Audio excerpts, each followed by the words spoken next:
That day, children, we had already started with the chapter, the Nelson Mandela, and the first part of the chapter had been completed, wherein we studied that how he came and gave the speech on the inaugural ceremony. That inaugural ceremony was basically the inauguration of a social evil which existed in South Africa and had been brought to an end by Nelson Mandela. Okay, and thus he became the first black president of South Africa. Fine. See page number 19. We are to continue with the second paragraph of this page now. The day was symbolized for me by the playing of our two national anthems, one for the whites, the other one for the blacks. And the vision of whites singing the national anthem of the blacks and the blacks singing the national anthem of the whites. So a feeling of unity had come over to both the communities. They were now with that feeling denoting that we are no longer two different castes, races or color. We are one single citizens of South Africa, wherein the whites were singing for the blacks, blacks singing the national anthem of the whites.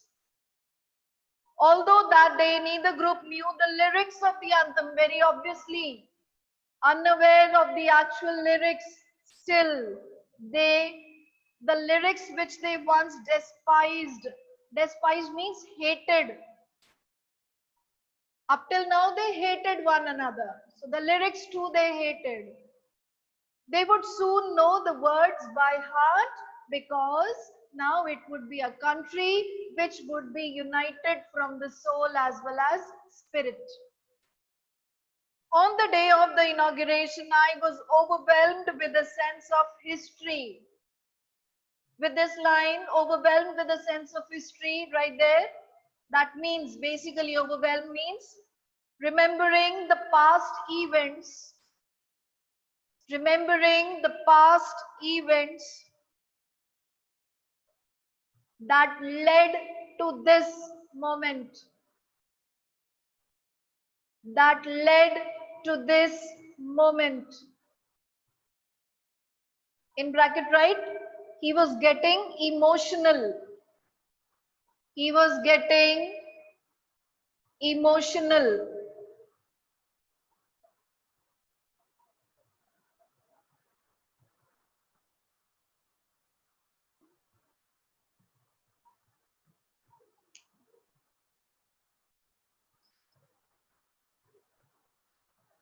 In the first decade of the 20th century, a few years after the bitter Anglo-Boer War and before my own birth, my year refers to Nelson Mandela, who says, the white-skinned people of South Africa patched up their differences and erected a system of racial domination against the dark-skinned people of their own land.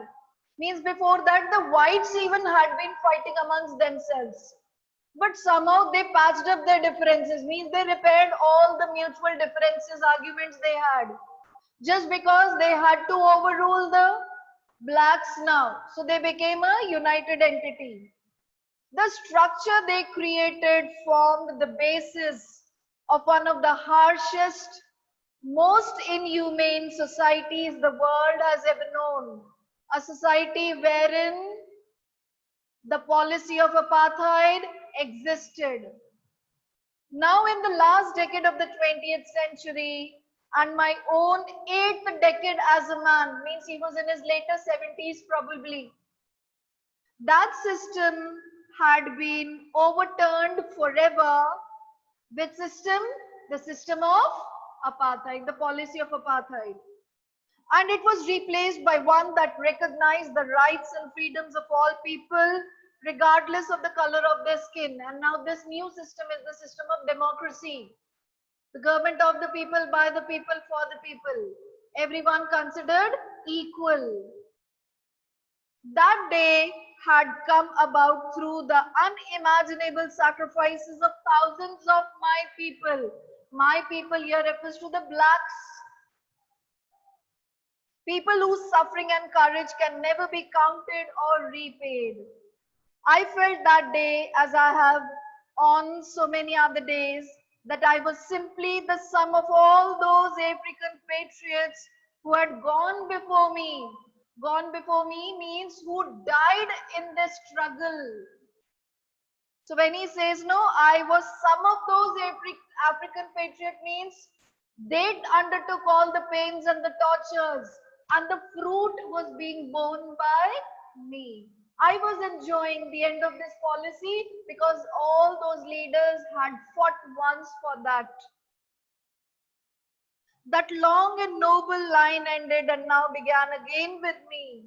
And I was pained that I was not able to thank them and that they were not able to see what their sacrifices had wrought. Wrought means resulted.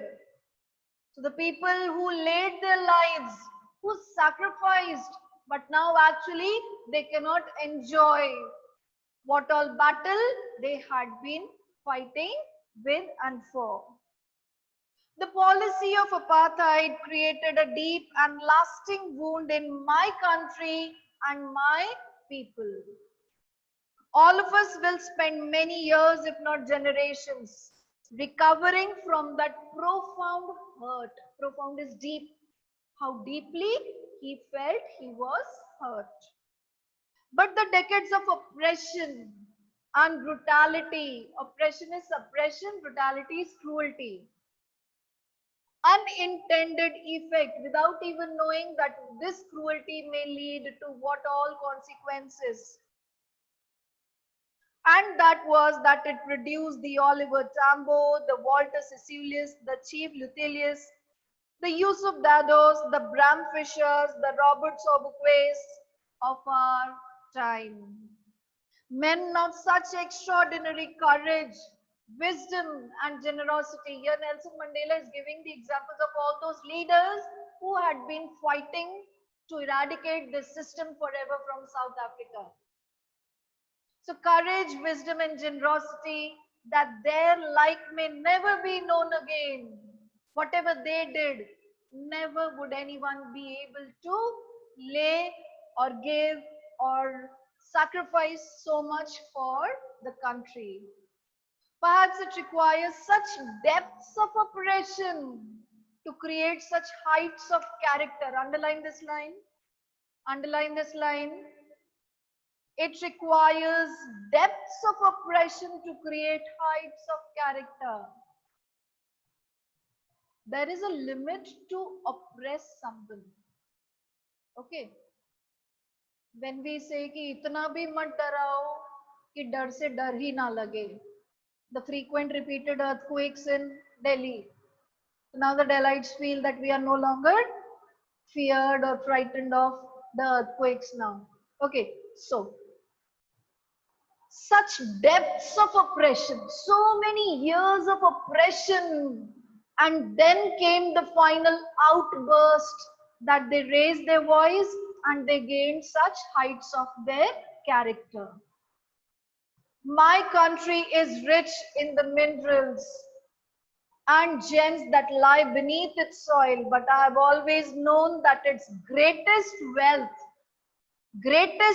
is its people, finer and truer, more fine, more true than the purest of the diamonds which are there in South Africa.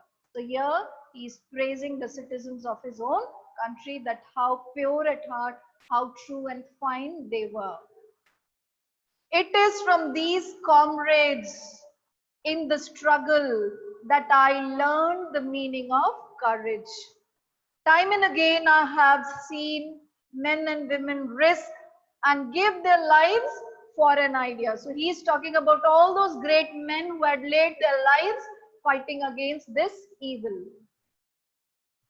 I've seen men stand up to attacks and torture without breaking, Without breaking means without giving up for the cause. They continued for it, showing a strength and resilience that defies the imagination. Means one could never even imagine that how much of strength they had within themselves, that in spite of undergoing so many tortures in their life, they never gave up. See, the meaning again is given here, and you all even write in your textbooks, defies the imagination. Write the meaning of that line. Remain unchanged by, remain unchanged by suffering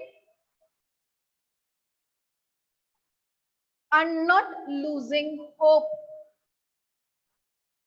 And not losing hope. Okay.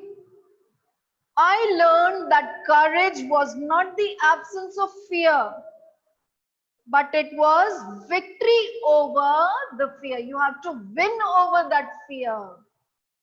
The brave man is not he who does not feel afraid. The brave man is the one who conquers that fear. We need to conquer our fears. It's not that you are frightened of something and you feel that I would never do that particular thing in my life again. No, it is overcoming that fear, overcoming that apprehension which you have within yourself. Okay. No one is born hating another person because of the color of his skin or his background or his religion. People must learn to hate, and if they can learn to hate, they can also be taught to love, because love comes more naturally to the human heart than its opposite. These are the noble virtues which God has blessed every individual with. It is really very difficult to hate someone, but it is easy to love someone. That is what he feels. That why should we differentiate on the basis of different things? Why to do that? Why can't we love one another and consider everyone with a feeling of brotherhood? He further says, even in the grimmest times in prison, grimmest means the cruelest or the darkest, the cruelest or the darkest, when he was tortured in prison. So even in the grimmest times in prison, when my comrades and I were pushed to our limits means forced to face limitless tortures. Right there, forced to face limitless tortures. So when he says that when they were in prison, when they were tortured, I would see a glimmer of humanity in one of the guards. Glimmer of humanity means a sign or a ray of hope, a sign of noble human virtues. Noble human virtues means the good qualities. So he says, even when in the prison, when we were undergoing so many tortures, he talks about that there was a glimmer of humanity, a ray of hope, a person having good qualities in him, good qualities of kindness. Perhaps just for a second, but it was enough to reassure me and keep me going. Keep me going means continue with my fight or struggle. Man's goodness is a flame that can be hidden, but it can never be extinguished. It could be hidden. Some bad thing happened in your life or some bad incident happened in your life.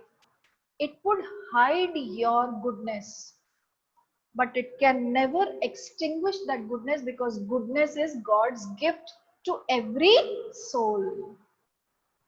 In life, every man has twin obligations. Obligations means the duty. Every person, every human being has two duties. This part is important, children. Obligations to his family, to his parents, to his wife and children, and he also has an obligation to his people, his community, his country. In a civil and humane society, Every man is able to fulfill those obligations, okay, according to his own inclinations and abilities. Inclinations are the natural tendencies which every human being possesses. But in a country like South Africa, it was almost impossible for a man of my birth and color to fulfill both these obligations. Now he specifies that the basic obligations, how it became difficult for him to fulfill those basic obligations even. In South Africa, a man of color who attempted to live as a human being was punished and isolated. So basically, he says that what an inhumane way they were treated in that country. He further explains how. In South Africa, a man who tried to fulfill his duty to his own people was inevitably ripped from his family. Ripped means taken away. So you can do your duties for your family, but you cannot do anything for your own people. Means you look after all the three members which are there in your house, but don't be bothered about all the blacks of the country. So he says ki if you're bothering about the blacks of the country, you would be taken away from your family. Ribbed means taken away. So taken away from his family, his home, and he was forced to live a life apart. A twilight existence of secrecy and rebellion. Write the meaning of twilight existence. Twilight existence means a secret life. Secret life. This secret life is the symbolic meaning. The literal meaning of twilight existence is the fading light between the sunset and the darkness. Okay, 6:30 to 7:30 is the twilight time, I say, or 7 to 8 in the evening is the twilight time. So the fading light after the sunset and before the actual darkness, that is the twilight. That is the literal meaning, and symbolic meaning here is that how he had to, or such people had to lead a life of secrecy. I did not in the beginning choose to place my people above my family, but in attempting to serve my people, I found that I was prevented from fulfilling my obligations as a son, a brother, a father, and a husband. And we've already discussed that whenever a person in South Africa tried to fight for the blacks, means his own people, he was taken away from his family. So it means he couldn't accomplish twin obligations together. I was not born with a hunger to be free. I was born free. Free in every way that I could know. Free to run in the fields near my mother's hut. Free to swim in the clear stream that ran through my village. Free to roast mealies under the stars. Mealies are the maize corns. Butta. Maize corns. And ride the broad backs of slow moving bulls. So he says, I had all the liberty and I enjoyed it. As long as I obeyed my father and abided by the customs of my tribe, I was not troubled by the laws of man nor of God. It was only when I began to learn that my boyhood freedom means freedom enjoyed as a boy, was an illusion. Illusion is something which seems to be real but is actually not. When I discovered as a young man that my freedom had already been taken away from me, and then I began to hunger for it. Hunger means his desire for freedom grew up now. At first, as a student, I wanted freedom only for myself. The transitory freedom of being able to stay out at night, read what I pleased and go wherever I chose. Later, as a young man in Johannesburg, I yearned for the basic and honorable freedom of achieving my potential. He's talking about the different stages wherein the perception of freedom changes for an individual. Potential is the capacity of earning my keep. Of earning my keep actually means work enough to deserve what is actually being paid to you. Work enough to deserve what is actually being paid to you. Of marrying and then having a family, the freedom not to be obstructed in a lawful life. He enjoyed everything in his life till here. But then I slowly saw that not only was I not free, but my brothers and sisters were not free. So now his perception for freedom changed. I saw that it was not just my freedom that was curtailed. Curtailed means reduced, decreased, stopped. But the freedom of everyone who looked like I did. Looked like I did means who looked black. So talking about the blacks in South Africa. That is when I joined the African National Congress, and that is when the hunger for my own freedom became the greater hunger for the freedom of my people. Underline these lines. Hunger for my own freedom became the greater hunger for the freedom of my people. So now finally, freedom for him was freedom of the blacks. It was this desire for the freedom of my people to live their lives with dignity and self-respect that animated my life. Animated my life means brought liveliness to my life. It gave an aim to him that transformed a frightened young man into a bold one. Here he's talking about himself.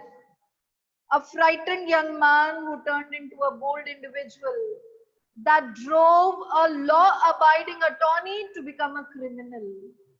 He was an attorney, but now he says that just because he actually wanted the freedom of the blacks, he considers himself that when he fought against law, he considers himself to be a criminal. That turned a family-loving husband into a man without a home. That forced a life-loving man to live like a monk. I am no more virtuous or self-sacrificing than the next man. But I found that I could not even enjoy the poor and limited freedoms, but I was allowed when I knew my people were not free. Freedom is indivisible. The chains on any one of my people were the chains on all of them. Anyone who's being suppressed or oppressed, it basically means that there exists still that differentiation. The chains on all of my people were the chains on me. So his life focus now changed, that he had to fight for his own people now. I knew that the oppressor must be liberated just as surely as the oppressed. Means it has to be from both the sides. If the blacks feel that we are achieving a sense of liberation, the whites also should know that yes, the blacks can hold all the rights. A man who takes away another man's freedom is a prisoner of hatred. He is locked behind the bars of prejudice. Prejudice is when we hold a strong dislike for someone without any reason. Prejudice in Hindi we can call as galat fehmi. We actually don't know, but still we hold a wrong perception about someone. And narrow-mindedness.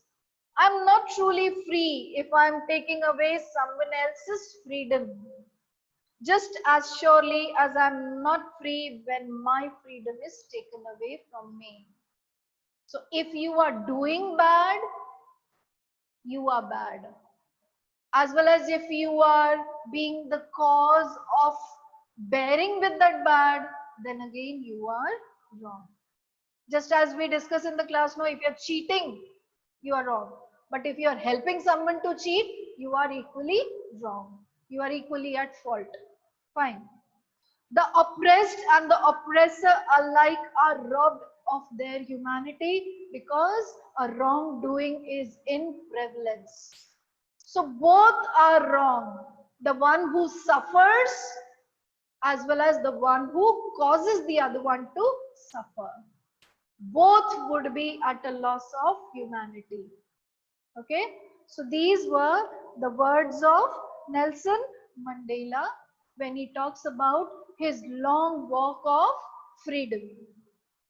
Understood?